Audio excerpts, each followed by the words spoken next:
one more time before the end of the year. My name is Ken. Thank you so much for joining the news segment of the Better on Draft podcast. It's February 17th. Let's go around real quick to find out what everyone's drinking. What's the date? What's the date? December 17th. I know. I think right. I said February. There you go. Yeah. I'd say I'm drunk, but obviously I haven't had a drink since September. But obviously that'll get to change for the holidays. Have some drinks during the holidays, and then maybe I'll do dry January and just go hard and then soft again. Get drunk and belligerent on Christmas Eve with your family, and then go back to not drinking for a month. Yeah, that sounds like a great good idea. Time. Sounds like a fun time. I feel like that's just the decision that'll happen on January 1st. Like, I'm never drinking again. Hey, it's dry January. Nick, what do you have to drink? Moscow Miel from formerly known as Sellerman's. And Dan, what about you? I have a Yingling Black and Tan. Well, we appreciate you guys listening, whether it's on the podcast or live. You can listen to us live. 7 p.m. Eastern is when we start Fridays. We will be off the next 2 weeks. We will be back on the 7th. As much as we were joking about dry January, we're going to have 2 NA beer companies on for our very first episode back on January 7th. Followed up with a decent amount of interesting breweries and RTDs, and it's going to be a fun January and February. We are booked solid, so stay tuned for as we begin to announce those guests. As always, with segment 2, here is Robert with the beer news. It's chugging it. Nobody's chugging today. We'll make sure Rob chugs double when we come back. He'll chug 2. Yeah. Dan, before we start, usually when we were in studio, I would always have stories of these breweries that I went to because I was always out and about. But you're the one that's been jet setting this year.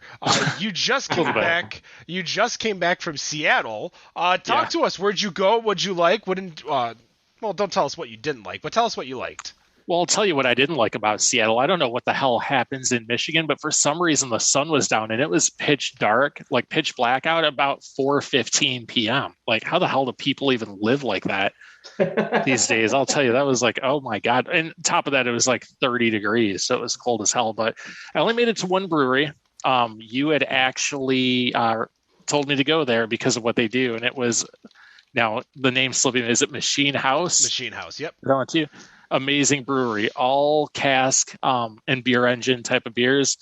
And the great thing that I actually liked about them is that it was all like English style ales too. So you had your stout, you had your ESBs, you had bitters, you had everything like that. They had an English dark mild on tap. It wasn't like, oh, here's our lager, our IPA. Now they had a couple of things. They had a barley wine on tap. It wasn't on cask that they did with someone that they one of them was aged in port barrels, one was in bourbon barrels, so that was kind of amazing. But it was really nice to see a brewery that went all cask and actually stuck true to style for those type of beers. Probably one of the best breweries I've ever been to. So fun fact, was actually a suggestion from Matt Bush, who gave it to me for when I went, because I am shocked. There was an alt beer. When I went, I don't recall if there was an alt beer or not, but obviously like ESBs and English milds and those very, very good styles that we don't necessarily see all over the place. I was excited to try it. It's sad that you didn't get a chance to really do much else beer-wise in Seattle, because Seattle's got a great beer scene. One that, for the amount of times that I've been to the state, still had not had a chance to really... I put a dent in it, but that's about it. The amount of beer that they have there is ridiculous. I always tell people, suggest the Kenmore area, which is like north of the lake that is east of Seattle. So if you just follow the freeways north, then you'll be able to get to Kenmore, and there's plenty of great beer up there. But the Ballard Fremont area, you can walk around. So that is, I'm sad you didn't get a chance to really try a lot of that. Yeah, we were out there for doing some things. I got to try a meadery too. I can't remember the name of it. I don't even want to say their name because the mead that we had wasn't that great. But I'll tell you, traffic out there sucks. people complain about traffic here and traffic in LA, but good God, I don't know what's going out there at like 11 a.m. on a Saturday, but it's tough to get around with all the cars out there. Oh yeah, traffic is not a fun thing to do over in Seattle. I was lucky enough to where the times that I was working, I was always either going against traffic or at the beginning when they opened up the express lanes, like the bridge that goes from north of Seattle, like the I'm trying to think of the areas, but there's where I would stay north of Seattle, like getting into the city, there was like an entire express lane on the bridge, which is basically an entire level of lanes. Oh, nice. Yeah, so it still can get pretty crazy, but I got very lucky while I was out there. But with the segment, we have the news segment. The news is brought to you by all of our sponsors, the Tuna Liquor in Rochester Hills, just south of M59 on Rochester Road. North Center Brewing over in Northville, Michigan, who was just on the show last week. Go listen to that, the Michigan Series number 19. And, of course, PCI Brandcraft. That's at PCI Brandcraft on Instagram and Facebook. Anything you throw a logo on, like this Better on Draft glass, that's what they do. That's what they specialize. Starting with Dan. Dan, what do you want to talk about today? So I actually posted this a couple of weeks ago. This was right after Black Friday. So it's an article talking about smaller beer shops and, bottle shops starting to cut back or cutting ties with Goose Island. So what seems to be going on are these smaller shops seem to be or feel like they're getting cut out of the Bourbon County sales. Apparently more bottles are going to places like Jewel Osco, Walgreens, places like that, and Binny's, of course, of all places, while the other people are an afterthought. And apparently Goose Island is still tying sales of their other beers, such as their IPA and their wheat beer, to how much Bourbon County you get when the time comes for Black Friday. Now, I'm kind of curious with you guys. Do you agree with this? Because I personally think it's a great move. If you're just going to get crapped on by Goose Island and be like, oh, hey, you don't get any of this, even the standard, like the regular BCBS, because you're not selling enough of our IPA during the year. And this article also states that IPA is down. Where did it go? My apologies. The IPA sales is down 16% over the last year, and their urban wheat is down 25% in sales for the last year. Do you guys think it's a smart move by these smaller companies or these smaller businesses to just say, sorry, take it elsewhere? We don't need it. If you're not going to give us the beer to sell, we don't really want it anyways because no one's buying your other beer. Here's the thing that I don't get is that obviously they've been doing this for years, and we've noticed it. If you've ever been and seen like Goose Island on the shelves and they're like, oh, you need to buy a case of 312 to be able to buy a bottle of Goose Island's Bourbon County. One, can't do that in Michigan legally. But two, how are places like random stores in these states like California and Arizona that get all of these bottles of Goose Island that don't, like Bourbon County, that don't sell? Like, they're shelf turds, and yet they're getting them, even though, I guess because they're obviously selling 312 and the IPA. I don't know. I mean, I understand the theory of Goose Island as much as I understand the theory of the users of, what do you call it? The sellers of Bourbon County, like the small bars and restaurants and stuff. Like, oh, if we can't get it, we might as well just not bother selling Goose Island anymore. There's plenty of beer to sell anyways. Well, it kills me too. Like this year, the local beer store I normally go to only had like what comes in, how big are the cases? I think they're 12 or 16 of the standard. And they had, I think they're 12. They're probably 12. They had 24 bottles of the regular stout, and then they had one case of the cola stout. It feels like they've cut back too. And 2 years ago, under a previous owner, he had so much Bourbon County of all the variants that came to Arizona. It was like unreal. You would have been like, what the hell is this? Like, where did this all come from? So I wonder if this is something smaller places are starting to do more of, because, for example, I went to get what I got from Total Wine, and I ordered it online and just went and picked it up, versus these places that have a couple of bottles, probably because they're not selling enough urban wheat. Like, Urban Wheat are their IPAs, which do you guys drink either of those beers anytime during the year? I remember how much we loved the 312. The 312 It used to be good. That It Three used to be Nicks. good. Remember when Three Nicks would Randall the 312 with vanilla? Yeah. Or not vanilla, coffee. They did like a coffee 312 that we would pick up in like growlers and hollers and bring to the show. I can't even tell you the last time I drank Goose. The last time I drank Goose Island was probably last year's Goose Island show. Yeah. I drank Goose Island. Yeah, this year and last year when it's come out. I take that back. I did have some of their beer in Hawaii because it was one of the few things they had on tap there. But I mean, it's not something people really buy anymore.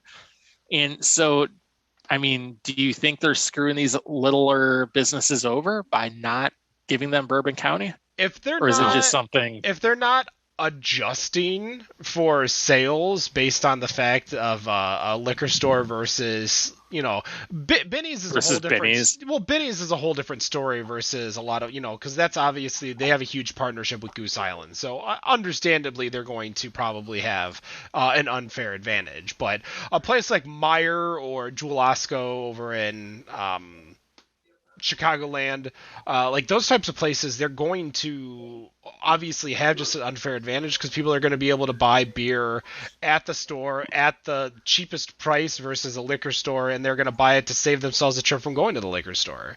So yeah, they're always going to have an unfair advantage just because they're going to be able to push out a lot more. So if Goose Island was able to rank, they have to sell a little bit more just to get it, because to be honest though, for that beer itself, who the fuck is going to Jewel Osco to buy a damn Bourbon County? Who's going to Walgreens to buy a Bourbon County? That was the other big one they listed. Like, let me get my prescription of Adderall and pick up 5 Bourbon Counties to go along with it. God damn it. You're like,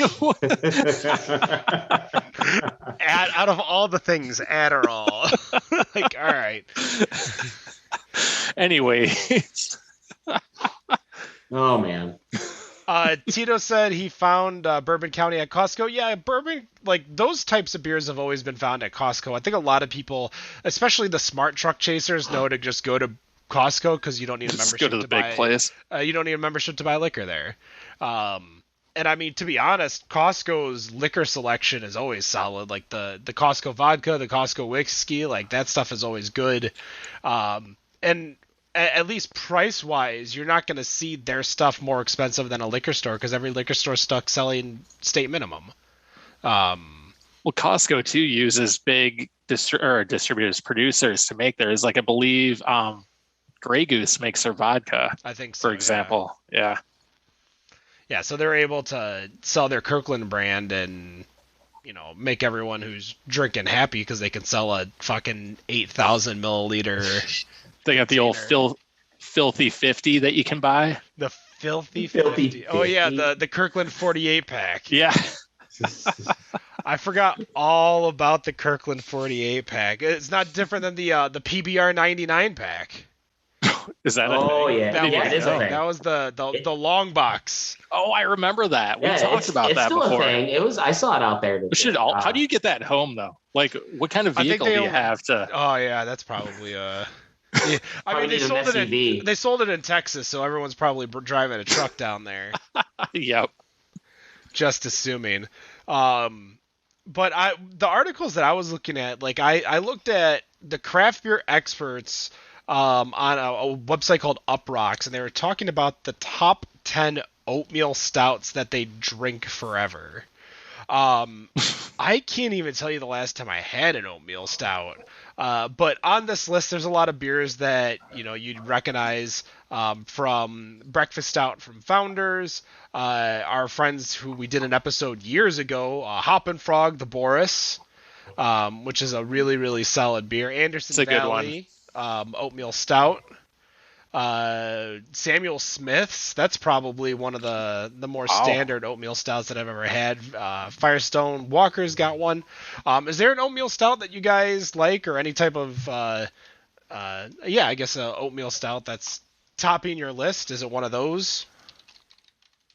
Well, like you, I can't think of the last time I had an oatmeal stout. Yeah, I'm trying to either. think of one. like that I would. There's nothing I regularly would drink if there is. I'm kind of in the same boat. Like You're trying to figure out of an oatmeal stout that you've had. yeah, pretty much. Yeah, I got to look up the list. Now I've had the Samuel Smith. I think everyone has. It's an okay beer. Oh, so Breakfast Stout from Founders is a. Yep. So that's a good one. Like that would be one that I would drink. That's probably the only regular one. So probably is KBS an Oatmeal Stout too. So yeah, if it is, those are about the only two I can think of. And I can't tell you the last time I had either one. Yeah, I mean, I definitely, I think I've, like, the sweet stouts, I remember during the beginning times of Better on Draft, I know we drank a lot of sweet stouts and a lot of, like, those heavier beers, but as of late, I mean, I really can't even think of a brewery that made the oatmeal stout, but I also can't think, like, when I went to a brewery, saw an oatmeal stout, I was like, ooh, I want that. Like, it just doesn't seem like the kind of thing that I'd want. Like, Boris is so good though too over at from Hop. That's a great one. That's probably the most recent one I have because like I haven't bought Breakfast Stout or KBS in forever, so I'll buy the Boris when I see it here. But I didn't even realize that was an oatmeal stout until you said it. But that's a great beer. They make a barrel aged one too. That's really amazing. You got the Boris and Taurus and Doris. I was thinking Doris. Doris. I think I had to go back in my Untappd. I think the last time I had an oatmeal stout, I kid you not, was pre-pandemic 2 years ago. Oh, go ahead, Nick. I'm sorry. I went, and it wasn't even one in Michigan. It was in New Hampshire. That's where I got it. So someone just reminded me that we had an oatmeal stout at Machine House Brewing. Actually, the stout they had on tap was an oatmeal stout. Are you talking about your wife? Yeah. I was like, did I have one that I don't remember? Like you're making me rack my brain. Like no, someone reminded me that we had one there. So Nick actually reminded me that we can look up oatmeal stouts. And honest to God, since we've been doing this show on Zoom, we've had one. We've had one since the show started on Zoom. Did I have a breakfast stout week or something? It was called Lake Effect from a brewery called Chagrin Beer Company. Okay. Looking at it, that was a Rob beer. Now I know I've drank a Boris on the show before, so that means you didn't send a kill shot in. So that's your fault. Probably my bad. Or Boris might be labeled as something other than oatmeal stout on. I don't even have it labeled in here. Barrel aged Boris. Stout Russian Imperial, it's considered. So that's why it might. I mean, we might have had it, but like I'm looking at stout oatmeal on Untappd, and that was the most recent one. I wish you could do like there's one thing that I wish you could do, and that is look at just all the stouts together, as opposed to like stout white, stout Russian, stout pastry, stout oyster, stout milk, stout Irish, like stout double. What the fuck's a double white stout? Double white stout. Something nobody drinks. That's what it is. They both literally came from Eastern Market Brewing Company. So they're doing that over there. But yeah, I honest to God could not tell you the last time that we had an oatmeal stout. So except for obviously Rob had that Chagrin on there. So there we go. Like it is just crazy how searching them out now because it's been a while. Let's find out. Yeah, maybe that's your 2022 goal, Dan, is to look at old styles that you find all the oatmeal stouts, because honestly, stouts and the damn things they do with the sweet, the sweet and the pastry, there's too many of those. There's not enough just regular ass stouts that you can go out and try these days. So that's probably a good project to try and figure out. A stout flavored stout. Yeah, let's get some stout flavored stouts. It looks like the last American stout, like standard American stout we had on the show was November 30th, 2020, which was a drafting table shade and shadow. Yeah, it makes it that hard to try and find a normal ass beer. You know who makes a great stout, which I don't know why we don't drink it more on this show, is fucking Kalamazoo Stout. Bells. Oh, yeah, that's a great beer. And what do you call it? Makes a good stout too. Loaded Dice, they have pay that man his money, which is a really solid stout too. But obviously, I haven't had a chance to really get out to breweries lately because I've not been drinking. There's a couple out this way too, especially in New Mexico. There's a couple of breweries that make a really great, just regular stout. I almost picked some up tonight. Now I'm kind of regretting that I didn't. Well, maybe you bring it for the first episode in January. Nick, what's the article you got to talk about today? I haven't had time. I've been working 16s all week. When am I going to have time to do stuff like that? Oh, Nicholas. Let's see what we got. I work for a damn utility company. When the hell am I going to do that? That's your fault, Nick. You multitask. It's multitask. Multitask? I don't even... All right, so we're just going to steal Rob's final article. Yeah, let's just take steal his. And then you can... we'll throw you under the bus and say it was your idea. That's fine. So a man in Yuma, Arizona is in hospice. I have no idea how long ago this was, so hopefully he's still good. Had told his caregiver of the dying wish that he had been to enjoy one more can of Olympia beer. Seemed like an easy task, except for the fact that Olympia stopped producing beer back in January of 2021. So the Hospice of Yuma put out a word to try to find a can, going through social media to find it. So John Williams, the director of hospice, said the response has been completely overwhelming. Williams has gotten calls from Idaho, Washington, Oregon, California, Montana, North and South Dakota, people all over the U.S. Said the original hope was to find someone coming to Yuma who was willing to spare a can, but instead found dozens of people willing to ship cans from across the country. He said he had one beer left, but he was willing to give it up for this gentleman because the feeling of being able to give it up for this purpose, for this gentleman knowing he was dying, was a far better reward than drinking the beer himself. So deathbed time, what is the one beer in production or not that you would like to have before your mortal coil is loosed? This is Rob saying that. That is not words that I normally would say. But your deathbed beer... You're on your deathbed, your hospice nurse is like, what can I get you to make life, the final moments of your life easier? You say you want a bottle of blank. Oh, God. Good question. So this is the last one? The last beer you'll ever have. Make it a good one. A Bourbon County? No. Nothing wrong with Bourbon County. A $9 Bourbon County pour at... The Dirty Trick? Was that the name of the bar that we went to? Yeah, it was a Dirty Trick. Dirty Trick. Absolutely right. The old place down in downtown Detroit that's not there anymore. Where you stroll in and just get Bourbon County on a Saturday night. That was a great time. That was funny when that shit went down. Ken was like, here, drink this. I'm like, okay. My God. Here's a giant ABV beer that it will knock you on your ass. Good thing we're... I think that was back... That was a limo night, I think. Yeah, that was the limo night. I remember we destroyed some Little Caesars after that, too. Oh, yeah. I do remember that. But deathbed time, what is one beer? Because the thing is that do you want a beer that is going to, like, your final taste before you die? So it's in production or not, but to be honest, like, do you want a beer that's old and rotten and tastes terrible? Like your final taste is gonna be, oh, this tastes like shit, and then flatline. I don't know, for a beer, like I would want to think of something that because like for me, I'm still chasing the high that is the first time I ever had Old 22 from ABC. But they'll never make that again. Two, they tried with the new brewers. It wasn't good. ABC makes great beer, but that remake was not a good beer itself. I'm gonna cheat. I'm gonna cheat a little bit.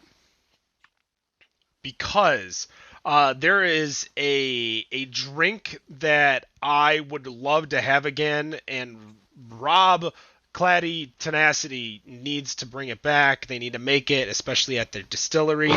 But for the love of God, I would love their distilled cider. One more drink of that. The apple brandy they made. Nice. honestly, that was probably one of the best drinks we had on the show. Definitely the best non-alcohol or non-beer drink on the show. I would love that one more time.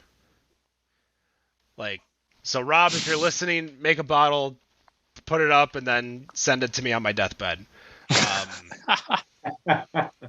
What about you, Nick? Like, what's... I actually had to cheat a little bit and go back to my Untappd, because when I think of deathbed, one last time, I have to think, what are my tops? And I'm gonna go way back before this podcast. It might have been around a little bit before when we first started doing the show. Molson? No, Molson, get out of here. And Milking It Productions. Snow. Oh. You like that beer? Yes. No, Nick, yes, stop. No. Yes. Oh. I loved that beer. Oh. I don't know why. Neither do we. Yeah. But anytime I saw it, I had to have it. Oh my God. Oh. Dan? That's the beer of theirs that you pick for this? What's that? That's their beer. I mean, they made like 3 beers, and that's the beer that you... Well, they had what? Brick? I mean, they had more than that. They had Brick, Snow, Jet, City IPA. There was a couple other ones that they did, but obviously everyone knows for them being knows them for Brick. So. Oh, but then here's a question. All right, so here's a question. What's wrong, in your opinion, what is wrong with that beer? it's one of the nastiest tasting beers I've ever had. It's one of the fewest beers I've ever drain poured. Nick, do you think it's going to taste good in 2080 when you're dying? Because they ain't making it again. What's that? So they ain't making it again. No, they're not going to make it again. But the question was if it's in production or not.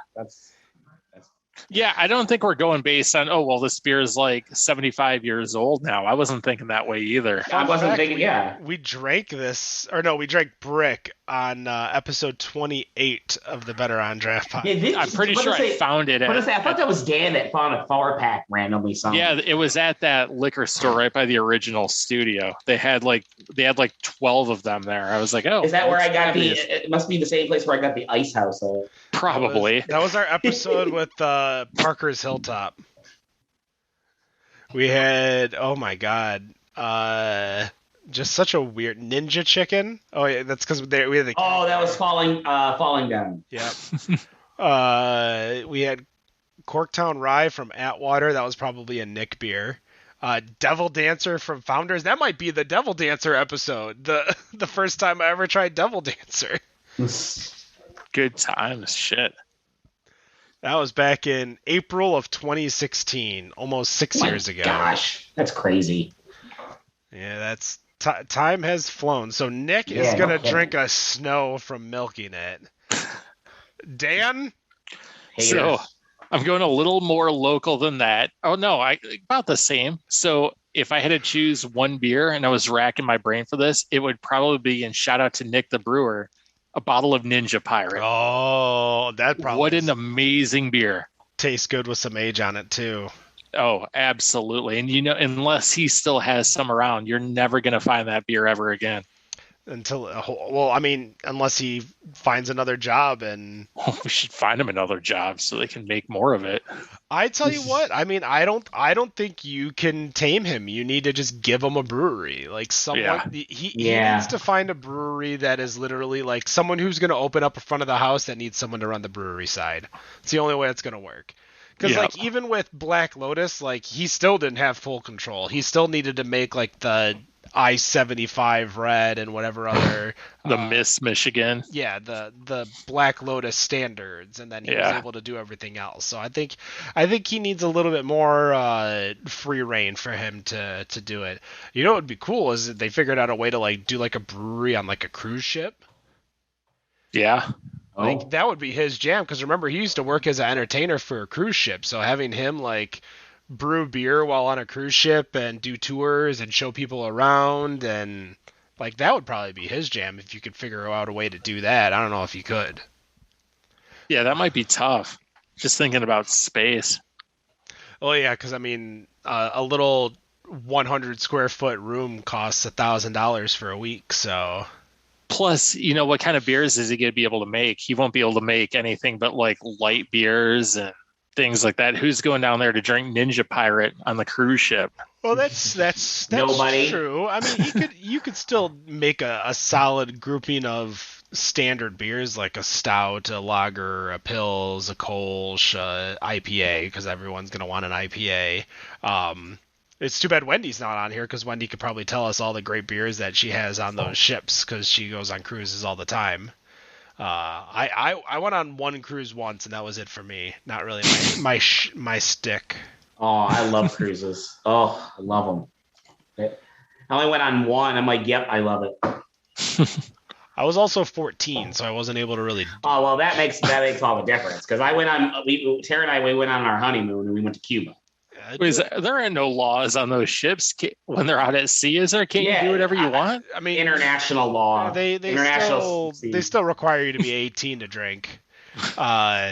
Yeah, it'd be like going to Vegas like 2 weeks before your birthday, like just a dumb thing to do. Like 2 weeks before your 21st birthday? Yeah, 2 weeks before your 21st That would be birthday. like, why would you actually do that? That'd be terrible. That'd be a mistake. Yeah, good thing nobody's ever done that. That's going to do it. The news segment, we're just going to cut it there. We appreciate you guys listening. It's been a great time, great show, great year. I appreciate you all checking out the podcast. Of course, you can listen to us live, 7 p.m. Eastern, betterondraft.tv or facebook.com/betterondraft. Thank you once again to our sponsors, Tuna Liquor, North Center Brewing, and PCI Brandcraft. We will be back on January the 7th. We will have a guest. We will announce the guest prior to that on our show. And we will see you guys then, no matter what you think of your beer. We think it's Better on Draft. Have a good night. Peace.